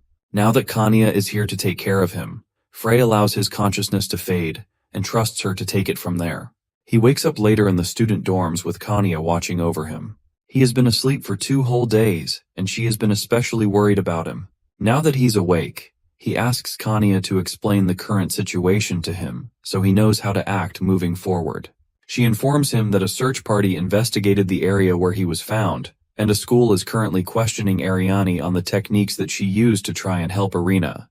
It was supposed to be a healing scroll, but she ended up accidentally teleporting the two of them. Multiple testimonies from other students and the evidence prove that Ariani's story is valid, but the situation will most likely be dealt with as a serious crime. It's possible that she got a counterfeit from the shop that she bought the scroll at, and Frey decides that he will need to investigate the source of the scrolls for now. Kanya confirms that someone is already investigating it at the moment. The next topic is Irina, and Kanya tells him that she was taken to a nearby village for protection. Thanks to the villagers, she managed to return safely and has fully recovered. She had to push herself to the limit throughout the night, so her stamina was completely drained. The results of the match had also been determined, and due to the circumstances involved, the school decided to name Frey as the winner of the duel. It would have been a lot easier for him if he had lost, but at least there is no penalty from the system. He also received a reward called Life Changer. Now he has a new quest involving Irina, and although the difficulty is high, it's not completely impossible. There's still time, and if he takes the necessary steps, he should be able to find a solution before it's too late. There's also one more thing he needs to know that happened while he was unconscious. The Duke immediately sent a search party out to find him as soon as his disappearance was reported. As soon as he heard the news, he went to the magic tower and asked where the scrolls were headed. The answer caused the Duke to collapse from stress on his way home, and he still hasn't regained consciousness. Frey bows his head for a moment and asks Kanya if he can borrow her chest for a moment. She agrees, and the two hug for a moment as Frey lets his emotions out. A few weeks later, the two of them are to head back to the Starlight Estate. Frey is still recovering from his injuries, but he can't just sleep when his father has collapsed. He doesn't plan to stay long anyways, and he has to make preparations for the main quest. Before he leaves, however, Irina is waiting for him in front of his room. Kanya lets her in, and Frey wastes no time and reminds her of the fact that she lost their little bet. Since she lost, she will have to obey all his commands as promised, but before that, she begs him to grant Ariane her freedom. It would have been more expected if she came to get revenge for the incident in the forest, but instead, she came to negotiate with him. He first tells Kanya to go and arrange the carriage, then he maliciously teases Irina, asking her why exactly he would do something for his slave. She promises to listen to anything he says, so he says that he will do to her what he wanted to do in the forest. Instead of arguing like he expected her to, she agrees as tears stream down her cheeks.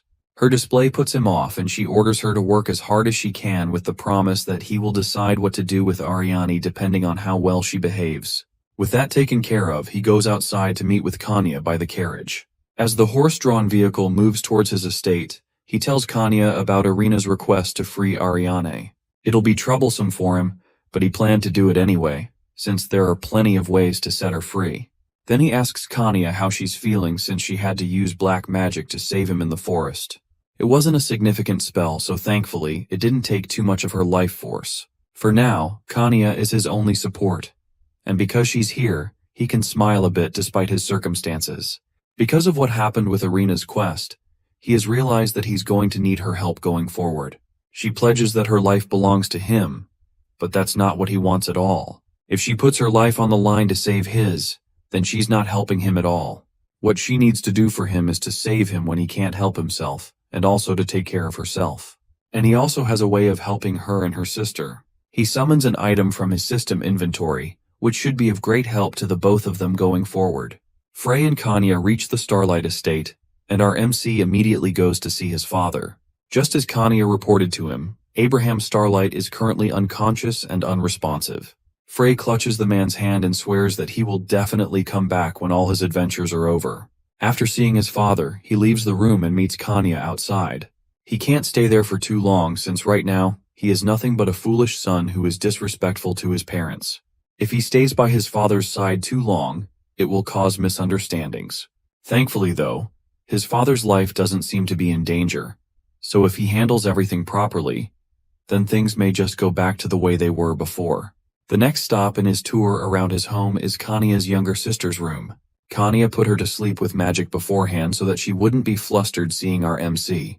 He tells Kanya to wait for him outside the room, so he can finish what he needs to do quickly. He walks in, and the girl is sound asleep and looks like a smaller version of Kanya. Despite that, they were born with directly opposite abilities. Unlike Kanya, who shaves away at her own life force to use black magic, Kadia's powers specialize in calming black magic. She can also manipulate the black magic of others, meaning that she should be a great help to Kanya. Since she's young, he's giving her a latent potential elixir that will help to awaken the rest of her abilities. With that, the results should be visible in half a day, and she will be able to experience her true power. Out of nowhere, someone yells at him to get away from Kadia and tries to attack him with a magical blast from her hand. The attack pushes Frey against a wall as the new girl rushes to check in on Kadia. This newcomer is Arya Rayon Starlight, Frey's little sister. She grabs onto his shirt and blames him for their father's illness, and accuses him of trying to do indecent things to Kadia despite everything that has happened. It's been a long time since he has seen his little sister. But in this situation, it's better to insult her and push her away than to greet her. He slaps the girl's hand away and pushes her to the ground. Then he hurls insults at the two girls, calling Kadia his object that he should be allowed to do anything he wants with. Since his father has collapsed, he is the current head of the Starlight family, meaning that the house, the girl, and everything else including Arya herself, all belong to him. So he has the right to do anything he wants. Arya rushes to stop him, thinking that he's actually going to do something to Kadia, and while pushing him back, she begs him to turn back into the kind person he once was. That causes Frey to pause for a moment before forcing himself to push Arya aside. Then as he walks out, he tells Arya to make sure that she shows herself around him as little as possible from now on. His horrible actions earn him some more false villain points, but the sound of his sister crying behind the door he just slammed forces him to take a moment to feel the pain outside Kadia's bedroom door. He's getting used to playing the villain, but doing it to his own family is still too much for him. It looks like he will still have to force away his emotions since anyone who cares for him by the next event will receive a penalty. Kania knocks on the door, breaking him from his thoughts, and walks in to show him the fruits of his labor. Thanks to Kadia's powers, Kania can now control the output of her black magic. Now she can do things that were difficult for her before, like even creating clones. This will make it easier for him to hide his identity in the future, and Kania can also help him throughout his mission with greater power. He then orders her to enter the subconscious minds of the commoners in the dormitory, and increase the guards around them once they return to the school. Now that it's done, he can focus on the main quest, and since Irina has already sworn her obedience to him, and he holds the weakness of the other two, then he should be able to complete the remaining quests without problems, unless any special events happen that completely derail his plans. Speaking of special events, his fiancée Serena hasn't returned from her trip yet, and when she does, that will most certainly shake things up. Meanwhile, somewhere else around the western continent, Serena and her escort walk through the wilderness while she reads through a scroll that her escort can't understand. The words written on the paper are the same characters that Frey's ancestors used to write secret notes, and it looks like Serena can understand them. Apparently, the reason they are suddenly walking through the wilderness is because Serena announced that she wants to go to the ruins of the hero from 1,000 years ago. That's where she found the note that detailed everything she needed to know about Frey and his mission. Thanks to that, she knows that Frey should be in the middle of the first main quest right now. He'll definitely have to face a lot of hardship once she returns, since she also remembers everything from their past lives. Eventually, the time comes for Frey to leave his estate and return to school. His younger sister watches sadly as he boards his carriage, but rushes back into her room, while trying her best not to cry. Kania asks our MC if he really has no plans of meeting Arya one last time, but it will only be harder for him if he does so. For now, the best thing he can do is leave quietly and not cause any more trouble. Kania changes the topic and asks if there is any more information he can give her about the first quest. Since she will need to help him directly going forward, then she also needs to know the details so she can aid him better. Frey agrees, knowing that if she knows what's coming, she can move more freely when he can't. For now, the first main quest is to catch the culprit behind the attack on the commoners' dormitory. If he had lost the fight against Irina, then he would have become the culprit, and he can easily complete the quest by just turning himself in. However, since he lost, then he has to work hard to capture the true culprit by any means necessary. And although he could just stage the attack himself, there's still a chance that another culprit may end up appearing. These are the troubling restrictions set up by the system. For now, the first thing he has to do is search for any demons lurking around the commoner dormitories. Although it's possible that nobles could be the ones to stage the attack, it's also possible that demons would take the opportunity to invade the empire. Right now the empire is very corrupt, and they are in a situation where the commoners' discontent towards the nobles could ignite a spark at any moment. In times like these, if the nobility were to attack the commoners' dorms, then riots would definitely break out all over the empire. It would make sense that the demons would take advantage of the chaos to take over the empire. On top of that, the system has already warned Frey that if he fails, the Demon Lord's army will take action as well. For now, they need to find a way to snuff out the demons that are disguised as humans. That can easily be solved once Frey buys an item from the town. The two have to head to the Empire's back alleys to find the item that Frey requires. It's a demon raider which has the power to detect demons within a certain radius around them. It's also really small and convenient, meaning that he can carry it around with him anywhere he goes. With this item, the preparations are finished for the first main quest. The demon radar works on everyone except the Demon King and executive class demons. Since he can already see high-level demons through the system window, the device's limitations will be no problem for him. The system is usually a source of his troubles, but in times like these it can be very useful. The other problem they have at hand is his fiancée Serena. Kanya asked for information from the back alleys, and she also set up shadow warriors to continue gathering intel. However, they both know that if Serena really wanted to hide, then there's no way they would be able to find her with their current power. She's the heir to the Moonlight family, and that family handles all the Empire's espionage and assassination missions. A person like that is perfect at hiding away and manipulating facts. As they walk through the streets, Frey notices a group of children looking miserable on the streets. Those are the kids that were captured by the Succubus Queen, and it looks like they have already used up all the money they got from him after he saved them. They sit pitifully on a rag by the streets, and it's clear that they are in pain. From what he can hear them saying, they had no choice but to use all their money quickly, since if they had waited too long to spend it, then it would have been stolen from them. Frey decides that his methods are too slow, and to save those kids, he's going to need to do something more drastic. His first thought is building an orphanage to take care of the children. As a hero, he can't overlook this situation, and he has the money to do it anyways. Kanya is shocked by his sudden decision to do something so drastic, and warns him that if he does this, then his identity will be revealed to everyone, which will definitely have huge consequences for him. As Kanya complains about his decision, he shows her his reward from defeating Arena. It's a lifespan measuring device, and it shows that he has about 4 to 5 years left in him. With such little time, he has to do all he can to save the people of the Empire in hopes that it will lessen his sins. It's unfair that he has to go through so much, but it's a hero's duty. But Kanya understands his struggle and decides to build the orphanage for him in her name. With that, she takes some food to the kids to help them live easily for a while. Meanwhile, the ball at the Imperial Palace is coming up, and Frey will have to attend it in place of his father. A lot of people will probably try to come after him, but since he has a fiancée already, it will be very easy to turn them all down. In the Imperial Palace, Princess Klana Mother scolds her about the potential threat to the Imperial family. If the Moonlight family and the hero's bloodline are to unite, then they will be a big threat to them. While it does sound reasonable on paper, it's obvious that the Queen only wants the Starlight family's massive fortune. She wants her daughter to marry Frey and even threatens to sell her body off if she fails. But with the knowledge from her previous life, Klana would rather die than marry our hero. The next day at the school, Frey uses the demon scanning device to try, but there's no reaction from it. If a demon is really hiding within the school grounds, it would be easy for Kanya to take it out on her own. But since there's nothing going on, the two of them can just relax for a while. It has been a long time since the two of them have had any chance to relax with each other, and Frey wants to enjoy this rare moment with her for as long as he can. Kanya blushes at the fact that Frey wants to spend time with her, but then she decides to take the opportunity to hand him a letter involving the ball that will be held in a week. He has been expecting the Emperor to invite him, but the contents of the letter are completely different than what he thought it would be. It's an order from the Emperor himself forcing Frey to annul his engagement with Serena and instead engage with his daughter Klana Solar Sunrise. Apparently, this engagement is due to the second vow made by the first Emperor and the previous hero. The second vow is related to the marriage of the first Emperor and his ancestor, but he can't quite remember what it says.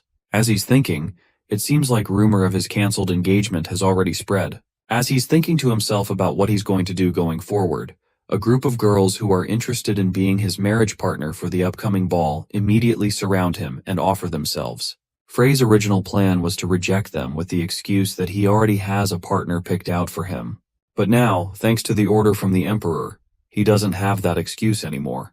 Because of this, Kanya is forced to take the initiative, and she steps up to separate them from Frey. She orders them to step back, informing them that his fiancée has already been chosen. On top of that, it's an order from the Emperor himself, so there is nothing they can do to change it. The girls glare at her as they walk away, and one of them even directly declares that she is definitely going to marry Frey, but there's nothing they can do to change reality. Now that the rumor is spreading around the school, it's very likely that he will keep being harassed by people who have heard it and want to take the opportunity to become his bride. With that problem taken care of, the biggest issue is the fact that he has been set up to marry Klana, who already hates his guts enough. He was already worried about keeping his distance from Serena when she returns, but now it seems there's a whole new drama coming up. Although now that he and Serena are no longer bound together, this may end up working in his favor after all. But that doesn't mean that everything has been fixed just yet. Elsewhere, in the Academy Library, Klana uses her free time to read through as many books as she can, hoping to find some sort of information about this so-called second vow.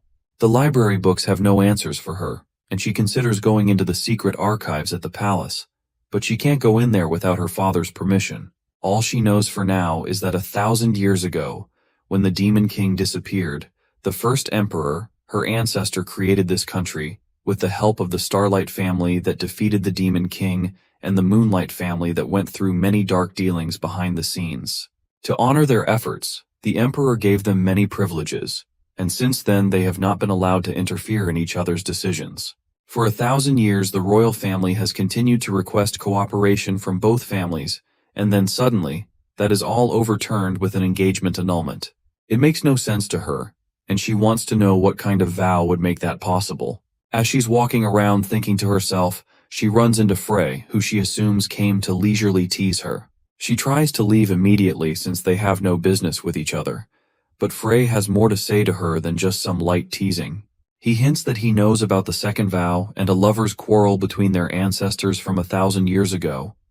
Then he tells her that it was all written in their old manuscripts. From what he read, the first emperor was in love with the previous hero, and having lost her rightful position as his first consort to the leader of the Moonlight family, she made a vow that would make sure her descendants wouldn't suffer the same fate. With that, he tosses a sheet of paper at her with facts that he claims are encoded so he can't read them. And then he makes a vague threat towards her, implying that he would like to become the head of the Sunrise family due to the ties with being an emperor. Although his words look like vague taunts and teasing, he actually just gave her a hint about the right of both parties to refuse. If she notices it and uses it well, then there's a chance she can avoid the marriage altogether. Elsewhere, an old woman walks through a dark path in the forest towards a cabin in the woods. Serena is sitting in the comfort area enjoying a cake and waiting for her to come. The woman is the head of the magic tower of the Sunrise Empire, and she was specifically called over by Serena for a favor. Serena wants to erase her memory from the past month, which is the length of time since she returned to this new life. The witch doesn't want to agree at first and warns Serena that doing something so foolish will be too much for her body to handle, but there is no choice. Since she knows about the hero's true identity, there's a chance that she may accidentally reveal it, which will bring down punishment from the system. So to avoid this, she wants to erase her memory in hopes that she will be able to keep his identity a secret. And that's not all. She also wants the old woman to cast a spell on her that will make her obey commands unconditionally. She wants the target of the obedience to be Frey Rayon Starlight. That is because, if this spell isn't cast on her and she loses her memories of his true mission, then she might end up killing him at the ball. Outro. And that's all we have to work with. Things are getting interesting as more heroines are introduced and start directly affecting the main plot. With the ball coming up and Serena returning to the story, how will this affect Frey and his mission going forward? And will he be able to keep his secret from getting out? A few days pass by and the day of the ball finally arrives. Klana is dressed by one of her maids in an elegant gown prepared by her mother, the Empress, and it looks great on her. However, she's still upset about the conditions that led her to a forced marriage with Frey. There are only 6 hours left till the engagement is announced at the ball, and she still hasn't figured out how to annul the marriage. For now, all she can do is use the time she has left to decipher the code in the secret book somehow. A cat comes in through her window and drops a book on the floor, then meows to catch her attention. Before she can go up to it, it leaps out from where it came from, and Klana notices the book left behind. She opens it to read its contents and immediately gasps from what she has realized. Elsewhere, the ball officially starts, and the doors of the banquet hall open to allow Frey and his butler to enter. All eyes are on them as they enter the ball, and Frey takes a glass of wine from one of the tables. He asks Kanya if she did what he asked, and she confirms that she handed the book to Klana just as they had discussed. Now that this is settled, Frey is finally free of the things holding him back. Thanks to this engagement issue with Klana, his engagement with the Moonlight family has been called off, so all he has to do is make sure his proposal with Klana falls through as well. He has left the princess enough hints to take control of the situation for herself, but if it comes down to it, then Frey will simply have to refuse the engagement himself.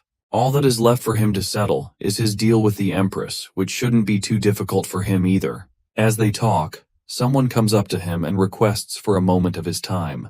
He recognizes her as the girl who used to bully Irina back at the academy. Frey isn't interested in long conversations and directly asks what she wants, hoping that they can get to the point. She starts by telling him that she feels sorry for him since he has to marry the most unruly of the royal daughters. Miss Klana is also a royal in name only, and she doesn't even measure up to a rural noble. The girl continues to badmouth Klana, and Frey warns her that she should watch her words since she can never know who is listening. That doesn't stop her though.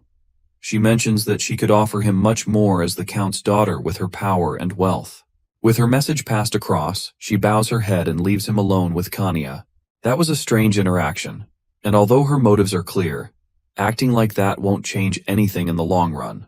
He decides to ignore it altogether and heads off for his meeting with the Empress. On his way, he passes Klana, who glares at him in hatred as he walks past. He reaches a girly-looking bedroom where he's told to wait for the Empress to arrive. The room is incredibly girlish, but he's told that the person who designed it was the Empress herself. Eventually, she walks in with a smug smirk on her face and asks him how it feels to become part of the royal family. Now that he's marrying the princess, Frey will become one of the high-ranking nobles in the country, and no one will be able to interfere with him anymore. There has also strangely been no backlash from the Moonlight family who he was engaged with before, and the royal family has made sure to show them appropriate sincerity.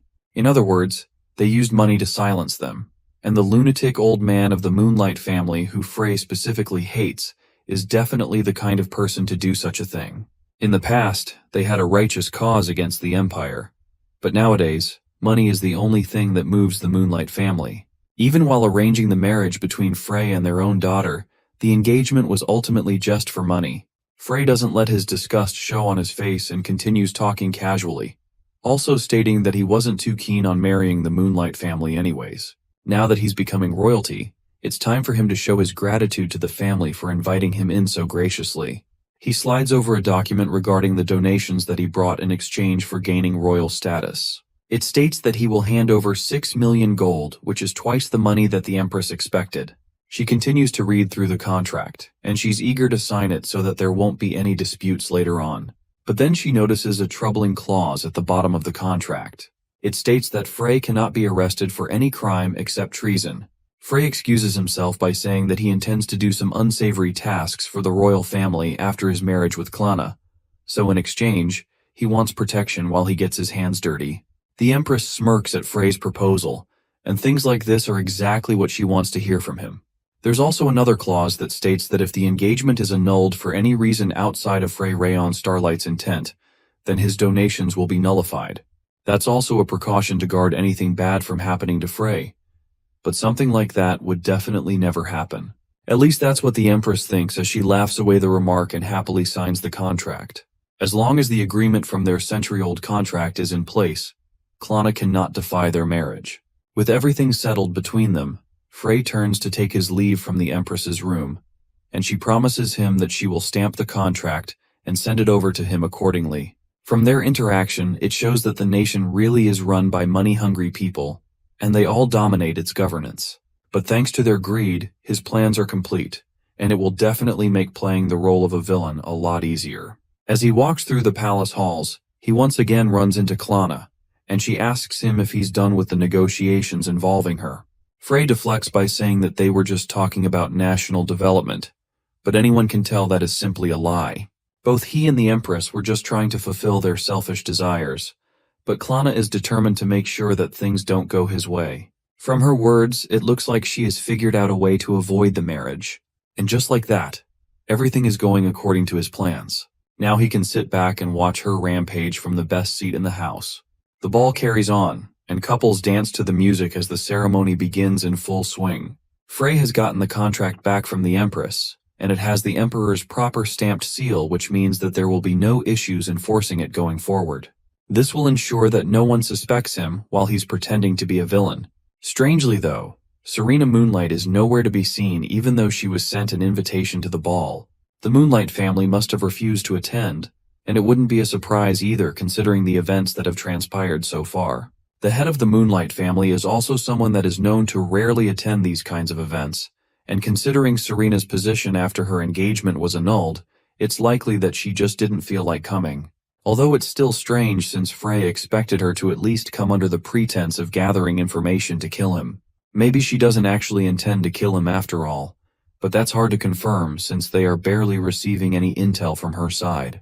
There's also absolutely no movement from her at all, unlike everyone else who have taken many steps to go after his life. It's like she's just observing for now and waiting to see what happens. In any case, Frey has to stay on guard and make sure that he's prepared for anything. An announcement silences the crowd as the son of the Empire enters the ballroom. It's the Emperor Lycan Solar Sunrise, and his wife, Raimi Solar Sunrise. They both arrive to announce the engagement of the third princess to Frey, but midway through the speech, he gets tired and tells his wife to take over while he rests on his throne. The Empress continues and invites the two people involved to step forward. Frey and Klana come forward before the Empress and the engagement ceremony begins. Of course, Frey consents to the agreement and gets down on one knee to formally propose to Klana. The princess, however, finally makes her move and pushes past Frey to confirm that she does not consent to the marriage, much to the shock of everyone in the ballroom. The Empress is surprised that her daughter would go against her since she shouldn't have any authority to oppose the marriage. The second pledge between the Starlight family and the first Empress should be unstoppable, but the truth is that it has a loophole that the Empress failed to notice. The pledge cannot be upheld without the mutual consent of both parties. For confirmation, she turns to her father, who still looks sleepy during all this, but is at least mildly interested. The Emperor thought that both parties had agreed to the engagement, and this was just a formal exchange of vows. However, this was just because Klana didn't know she had the right to refuse the marriage until recently. It looks like the Empress, with her busy schedule, forgot to check if consent was required. At least that's what it looks like to the Emperor. Since things have come to this, the Emperor has no need to overturn the ruling of the first Empress. And now that Klana has formally refused, the marriage is then invalid. Just as Frey planned, this entire marriage has been invalidated, and he is now free of any forced engagements. To play up the theatrics, he pretends to be a freshly dumped bachelor who has his heart broken, but in reality, everything has gone according to his plans. He pretends that he wants nothing but Princess Klana's happiness, and the Emperor absolutely eats it up, calling Frey a generous man for allowing things to pass along smoothly like this. Then the Emperor formally apologizes to everyone that came to witness an engagement, and allows the party to continue so they can enjoy it to their heart's content. Once the announcement is over, the Empress immediately cuts through the crowd and confronts Klana for her actions. She warned Klana that if she failed the engagement, then she would be sold off as a slave, but the princess is no longer afraid of her threats. If she does anything, then Klana will expose her for every last bit of corruption she has partaken in. Frey cuts into their argument to inform the Empress that he will be taking back his prepared donations with him since the marriage has been annulled. But according to their contract, his immunity clause is still in place, and Klana confronts her for giving such a powerful trump card to a devilish man like Frey. As the two of them continue to argue, Frey triumphantly walks away from the situation. It was a bit troublesome, but everything turned into a surprisingly rewarding ordeal for him. He got rid of the burden of having a fiancé, and now he's completely free of the troublesome women in his life. Well, almost free, that is. On his way to meet up with Kanya, he runs into the girl from earlier, who's still playing up her exaggerated theatrics of pitying him. She mocks the princess, calling her a tomboy for the way he acts, and even belittles her for daring to humiliate Frey in public. It looks like this girl really doesn't know how to take a hint and back off when she's not wanted. Then she once again tries to advertise herself as an obedient and faithful wife candidate, but Frey puts a stop to her before she can get ahead of herself. He lets his disgust of her show and tells her to get lost with her ulterior and delusional motives. The noble girl can barely believe what Frey is saying, but he doesn't let up and calls her terribly annoying straight to her face. With that, he walks away while she continues shouting insults at his back. Now that everything has been taken care of, he finally meets back up with Kanya, who is waiting for at the entrance of the ballroom. However, she has terrible news for him and hands him a letter. During the engagement announcement, Serena came by and left a letter with a message for him. It says that he should come out to the courtyard to meet her, or he will be killed immediately. Frey goes out to meet Serena just as he was instructed, and she seems somewhat excited to see him. They aren't engaged anymore, so he has no idea why she wants to see him so badly, but her threat of killing him was nothing but an empty threat. That letter was the only way she knew he would come outside immediately. They are supposed to be strangers right now, but since they both have memories of their past lives, they have known each other for quite a while, and despite everything Frey has done, she has decided to help him. However, Serena doesn't remember what she's supposed to be helping with since she has lost her memories. She's aware of the ball and their broken arrangement thanks to some notes that she left for herself before the memory erasure. But she doesn't know anything other than that. Frey is absolutely lost about this whole conversation, but he mainly wants to know what she means by the fact that she has lost her memories. She confesses that she had her memories from the last month of travel erased by magic with help from the master of the magic tower. She also had them cast a spell of absolute obedience on her, binding her to Frey. Frey is even more confused about her motives, but even Serena doesn't know why she did it. All she knows is that for her to place such heavy restrictions on herself, it's highly likely that whatever she forgot is related to him. Whatever it is must be a result of the things she saw in the ruins that she went to visit during her travels. At the mention of the ruins, Frey is able to figure out what must have happened. Across the world there are ruins tied to the hero, his ancestor. In these ruins, there are records about the hero's identity and the penalties within the system that will be enacted on his descendants. However, they are written in kana, so no one should be able to read them. However, she somehow managed to decipher it through context and guesswork. That allowed her to figure out who he really is, and as a result, she erased her own memories to prevent him from suffering the penalty. Serena notices his thoughtful expression and advises him not to think too deeply about it.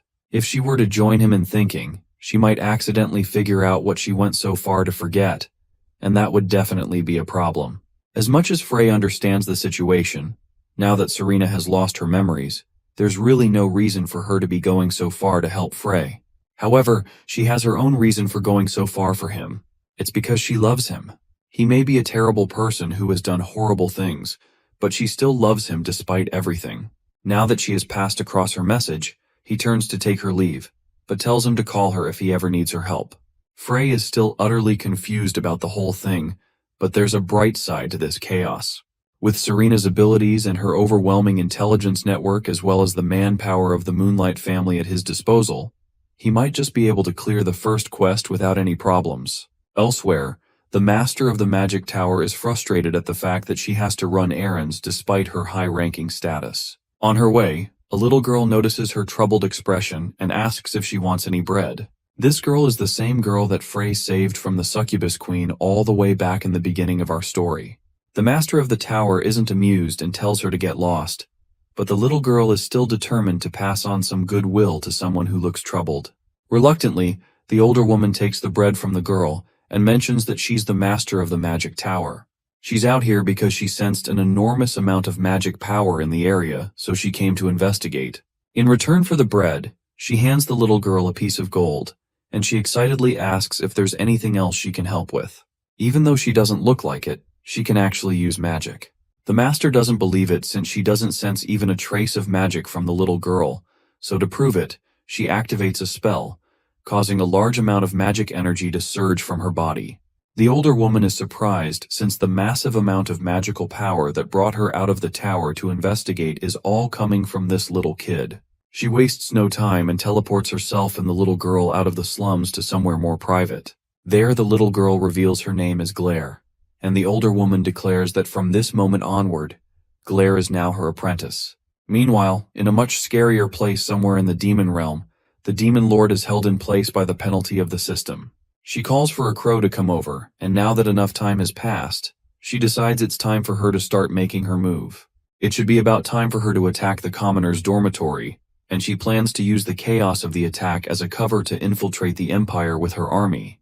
For that to happen, she sends the crow out to find humans who are overflowing with jealousy and pride, as well as those with strong negative emotions. They are much easier to control, and black magic works more effectively on them. The crow is about to leave to start searching the academy, but the demon lord calls it back and gives it an item. It's a pendant that will stop anyone from being able to find the crow's true identity. Now that the pieces are in place, the demon lord sits back and prepares to see what kind of fight the hero will put up for his very first main quest. With the ball passed, the students return to the academy along with Frey and the heroines. Kanya comes up to Frey, who looks thoughtful as he tries his best to formulate a plan for his next step.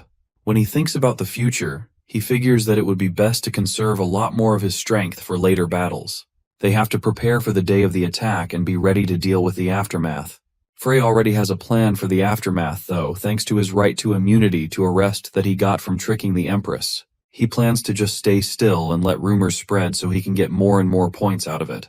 In that case, while all that is happening, they can focus on finding the real culprit. Kanya also promises to put her full effort into searching for them, but she's also concerned that they may be unable to find them.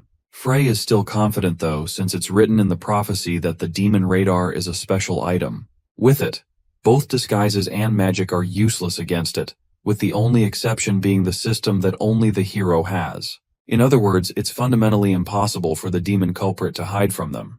As they are talking, Serena unexpectedly comes into his room, much to Kanya's displeasure. The two of them glare at each other for a moment as Serena claims that she doesn't need permission to enter her fiancé's room.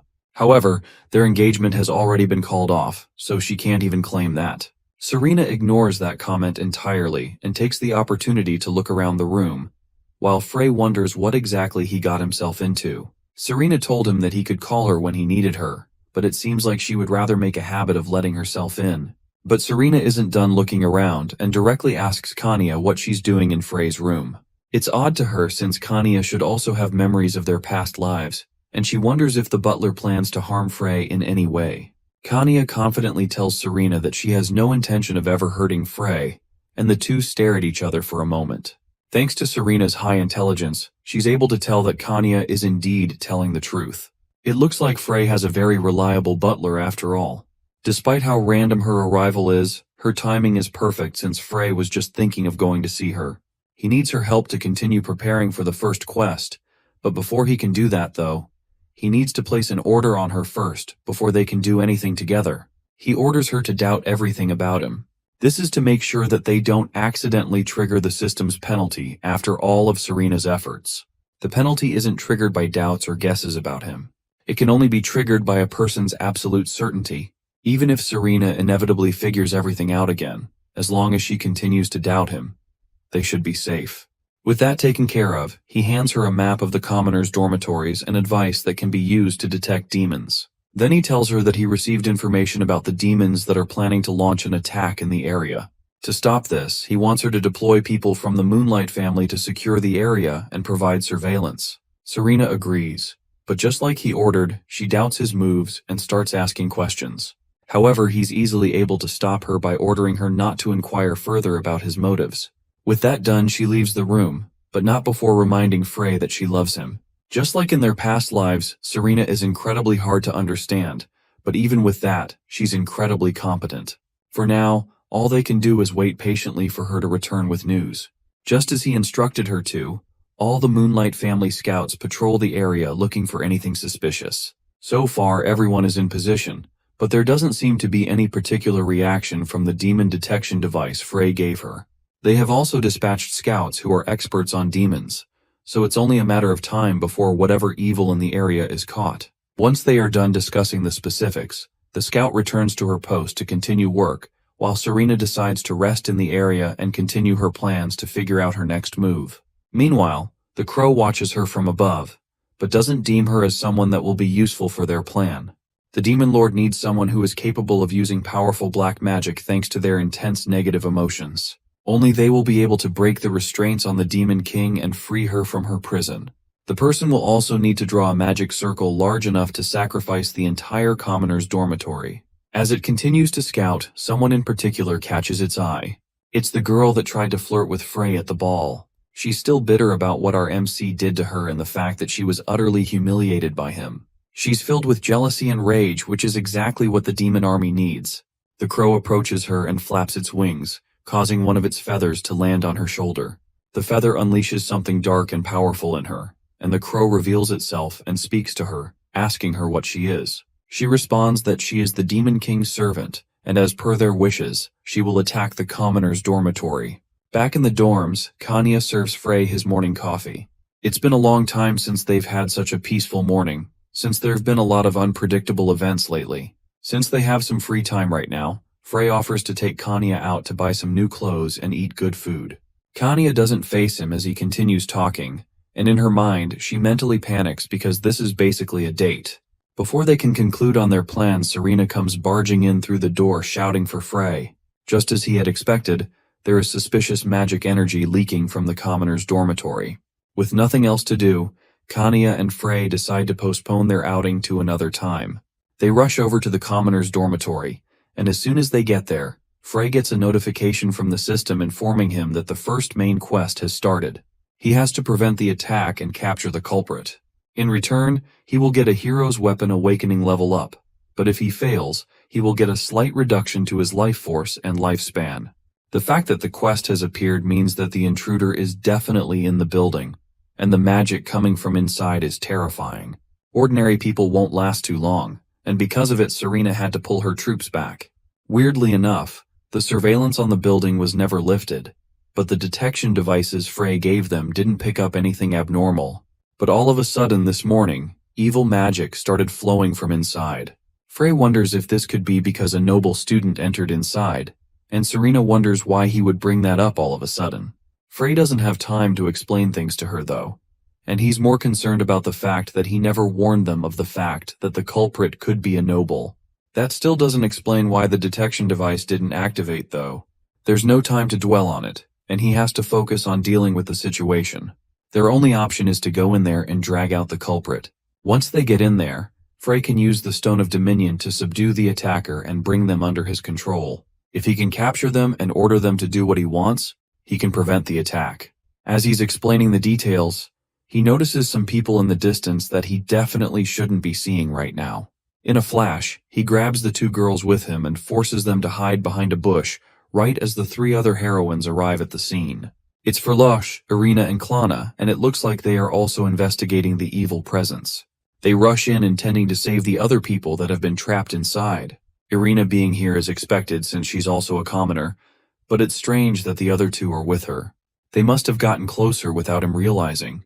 This is certainly unpredicted, but he's going to have to deal with that later. Serena once again asks him to explain what exactly is going on, but he ignores her and orders Kanya to cast a recognition blocking spell to make sure that no one gets close to them. Serena can't hold back her jealousy at being ignored and casts the spell herself. Now that what Frey wanted has been taken care of, she once again demands that he tell her what's going on.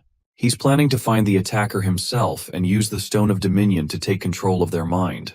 Then he will reveal himself as the mastermind which will complete the quest for him. It'll cause a huge uproar, but his immunity from arrest and vast expanse of money should be enough to cover it up. Explaining that will take forever though, so he simply orders Serena to stop overthinking things and follow him without question. She's forced to follow his command, and the three of them enter the dormitory as well.